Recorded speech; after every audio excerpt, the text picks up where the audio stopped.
사연 채널 놀라운 이야기입니다. 한국과 각별한 인연이 있는 외국인 분들의 이야기를 직접 전해 듣고 청취자 여러분들께 전달하는 데 노력을 다하도록 하겠습니다. 오늘의 사연자를 소개해 드리겠습니다. 안녕하세요.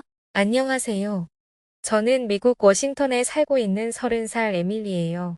반갑습니다. 오늘 들려주고 싶은 소식이 있을까요? 네. 저는 배낭여행을 갔다가 흠뻑 빠진 한국에 대한 이야기를 전하고 싶어요. 여행을 갔다가 그 나라에 반하는 경우는 많은데요. 어떤 부분에서 한국에 빠지게 되었는지 여쭈어 봐도 될까요? 그럼요. 전 한국 사람들이 가진 특유의 정이 좋았어요.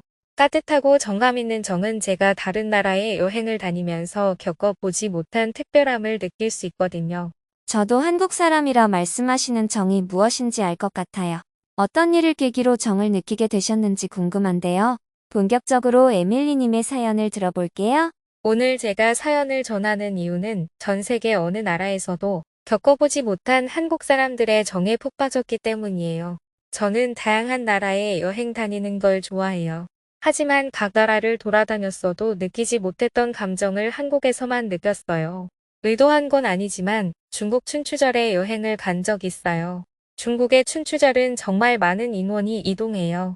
사람 수가 많은 나라답게 어디를 가도 정신없죠. 그들은 그들의 가족을 보는 데 집중해요. 그 기간에 멀리 있는 가족을 보러 가는 걸 마다하지 않았어요. 중국에서도 일반 가정집에 머물렀습니다. 여행을 할 때 좋은 숙소도 편하겠지만 그 나라 문화를 알고 사람들과 친해지는 걸 선호한다면 일반 숙소가 더 좋거든요. 하지만 중국 춘추절엔 좋지 못했어요. 그 기간에 머문다는 걸 알고 예약했지만 막상 그 기간이 되자 이야기가 달라졌거든요. 관리인 가정은 다른 곳으로 이동하면서 빈집에 혼자 머물 저를 걱정했어요. 넓은 곳을 혼자 사용하니 비용을 더 내야 한다고 했죠. 그렇지 못한다면 다른 곳으로 이동하길 바랬어요. 물론 나는 모든 곳을 이용하지 않고 내가 예약한 곳만 이용할 거라 말했어요. 그래도 그들은 제 말을 믿지 못했죠. 확인할 수 없는 부분이니 명확하게 전체 비용을 추가로 지불하든지 아니면 다른 숙소를 알아보라 했어요. 저는 정말 눈물이 날 것 같았어요. 중국인들은 가족을 만나고 행복해하는데 저는 그렇지 못했으니까요. 비용을 더 지불하는 게 불합리하다 생각했던 전 다른 숙소를 급하게 알아봐야 했습니다. 하지만 명절 전날 찾을 수 있는 곳은 없었어요. 결국 넓은 집의 비용을 더 지불하고 혼자 남았죠. 중국 춘추절에요. 크고 넓은 집을 연휴 기간 동안 사용하게 되었지만 그 집을 채워줄 다른 사람들은 없었어요. 다른 나라에서 혼자 그 집을 지켜야 했죠. 전 너무 외로웠어요. 제가 생각했던 상황이 아니라 속상했죠. 중국 거리를 혼자 돌아다니며 외로움에 사로잡혔어요. 숙소로 돌아가도 마찬가지였죠. 다른 나라 명절엔 어디를 가면 안 되겠구나 생각했습니다. 원하지 않는 비용을 다 지불하고 큰 집에 혼자 있는 상상을 해보세요. 제 마음 이해하죠? 그래서 사실 한국 여행을 계획하면서 걱정했어요. 추석 기간밖에 여행을 할 수 없었거든요. 중국과 같은 아시아. 그리고 바로 옆에 붙어 있어서 당연히 비슷할 거라는 생각에 마음이 편하지 못했어요. 그래도 휴가 기간에 다른 나라를 갈 수 있는 시기가 그때뿐이라 갈 수밖에 없었죠. 그런 저에게 한국은 정말 뜻밖이었죠. 한국은 중국과 같은 아시아에 속했지만 전혀 달랐습니다. 한국 추석도 멀리 있는 가족을 만나러 가는 문화가 정착되어 있었어요. 하지만 경복궁 같은 관광지는 저 같은 외국 사람을 비롯한 한국인들이 즐겨 찾으며 명절에도 시내 분위기는 꽤 활발했어요. 그래서 외롭지 않게 낮 시간엔 흥겨운 추석에 빠져들 수 있었죠. 하지만 숙소에 돌아온 느낌은 달랐어요. 세계 어느 나라 명절이 그렇듯 가족과 보내는 날이라 그럴 수 있다고 생각했습니다.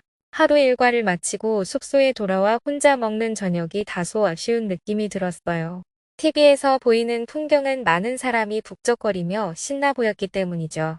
다행히 중국에서 경험처럼 불합리하게 비용을 더 지불할 일은 없었어요. 하지만 여전히 북적거리는 명절의 타지에 혼자 있는 사실이 서글펐죠. 그렇게 식사를 차리고 밥을 먹으려는 순간 제가 머문 게스트하우스 관리인이 저에게 인사를 하며 다가왔어요. 자연스럽게 오늘 하루 일과를 물어보며 대화를 나누었죠. 평소 같으면 그냥 지나칠 수 있었지만 휴게실 TV에서 나오는 풍성한 느낌과 다르게 혼자 식사를 하는 저를 한국인은 그냥 지나칠 수 없었던 거예요. 거기서 그치지 않았어요. 친구 가족들이 오기로 했는데 괜찮다면 함께 어울릴 수 있느냐 물었죠. 그 과정도 억지스럽지 않았습니다. 관광을 하고 남은 에너지가 있다면 함께 할 수 있냐고 상당히 정중하게 물어왔기 때문이에요. 혼자 있는 제가 마음 쓰였지만 예의를 차리고 저의 의사를 존중해줬어요. 그렇게 게스트하우스 관리인의 친구들과 저는 어울리게 되었습니다. 그 시간은 제가 한국에 머물렀던 많은 날 중 상당히 기억에 남는 하루였어요. 사실 이제서야 하는 말이지만 가족이 생각나 너무 외롭고 우울했거든요. 그때밖에 시간이 안 나도 다른 나라 명절에는 여행을 가지 말아야겠다고 생각할 정도였으니까요. 저도 모르게 우울한 감정이 연습했어요. 마치 우울증에 걸린 것처럼 사라지고 싶다는 생각을 한 순간 게스트하우스 관리인이 저에게 손을 내밀었습니다. 그들은 모두 아는 사람이었고 저만 모르는 상태였기에 처음엔 다소 긴장했습니다. 겉도는 느낌이 들면 피곤하다는 이유를 대고 제 방으로 돌아가 휴식을 취할 생각도 했어요. 하지만 예상했던 상황은 오지 않았습니다. 웃고 떠들다 보니 어떻게 시간이 갔나 모를 정도였거든요. 헤어질 땐 아쉬움이 가득할 정도였죠. 윷놀이, 제기차기 같은 한국 전통 놀이를 했는데 전혀 소외되는 느낌이 아니었어요. 제 차례가 되길 기다리고 저의 행동에 한국인들은 큰 반응으로 관심을 보였습니다. 오히려 제가 주축이 된 것처럼 제가 하는 게임 결과에 이기고 지는 게 좌지우지 될 정도였죠. 그래서 더 재밌었고 그들 사이에 온전히 녹아들 수 있었어요. 그때 일행 중 한 명이 저에게 깍두기라는 호칭을 알려주었습니다. 그 뜻도 알려줬어요. 두 개의 서로 다른 팀, 어디에도 속하지 않는 사람이라는 뜻이었죠. 제 상황과 너무 잘 맞았어요. 저는 그 말이 참 마음에 들었습니다. 그리고 그런 문화가 아주 오래전부터 있었다는 사실도 알게 되었죠. 한국 사람들은 같은 국민도 혼자 소외되고 외로워하는 걸 두고 보지 못하는 민족이었어요. 그런 한국인에게 여행 온 제가 한국 명절에 혼자 있다는 건 충분히 신경 쓰일 만한 일이었다고 생각했습니다. 저는 이런 한국인의 특성을 알려주는데 정은 상당히 적합한 단어라고 생각해요. 미국의 영어 단어에는 그 의미를 정확하게 표현할 수 있는 단어가 없어요. 비슷하게 그 상황을 설명할 수 있어도 제가 느꼈던 그 느낌을 명확하게 전달하기 어렵거든요. 그래서 정과 깍두기는 외우고 있답니다. 한국을 생각하면 이 두 개의 단어가 제 머릿속에 떠올라요. 그리고 가슴 한켠이 따뜻해져요. 먼 나라에서 놀러온 여행객이 하나의 구성원이 되어 어우러질 수 있는 나라가 세계에 몇이나 될까요? 단연코 제가 다녀온 나라들 중 한국밖에 없다고 자부해요. 정말 이렇게 정 많고 배려심 있는 민족은 한국인밖에 없었으니까요. 전 한국의 명절도 미국과 마찬가지로 그날 하루를 즐기는 거라 생각했거든요. 그래서 타지에서 보내는 명절이 크게 어색하지 않을 거라 생각했죠.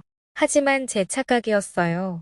그래도 정 많은 한국인들이 혼자 있는 절 마음에 담아두고 챙겨줬기에 외롭지 않은 시간들을 보낼 수 있었습니다.